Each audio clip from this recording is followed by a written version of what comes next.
Thought for food, the opportunity cost of preparing your own meals.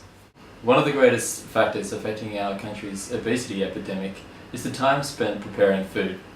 In the 1960s, the bulk production of food was done by families that cooked their own food and then ate it at home. Since then, there has been a revolution in the mass preparation of food.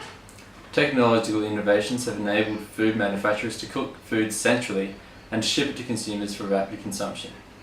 In 1965, the average time spent cooking and cleaning was almost 2 hours. Today, that same task takes less than an hour. Traditionally, meals had to be prepared before they were consumed, transformed from their natural state into an edible state. And the preparation of meals incurred a time cost to the consumer.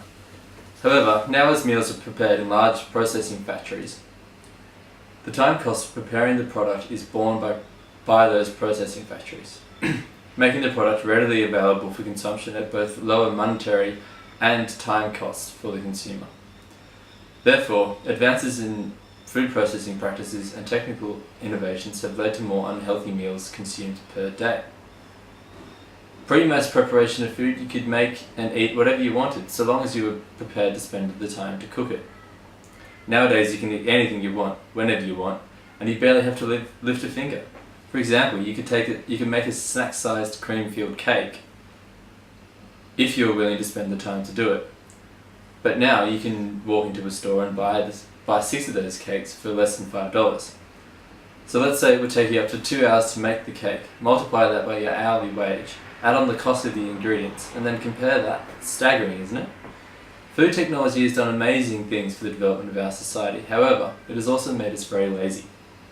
Because there is such a huge time cost of preparing food, it's important to be smart about how you use your time and to make sure that you use that time to produce something that's going to be beneficial for your health.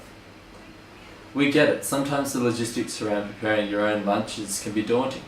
Perhaps this is the reason you opt for those healthy rolls of unfulfilling starchy sushi rice, or that not as good as I remember sandwich from the local tuck shop that only leaves you wishing to be tucked into bed.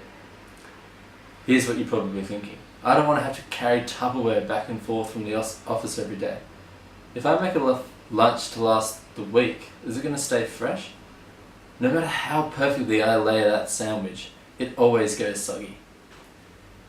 We've developed 3 delicious recipes that eliminate these concerns whilst freeing up time during your week. All you need to do is think of where best to hide them, because all of your colleagues are going to want a piece of this action.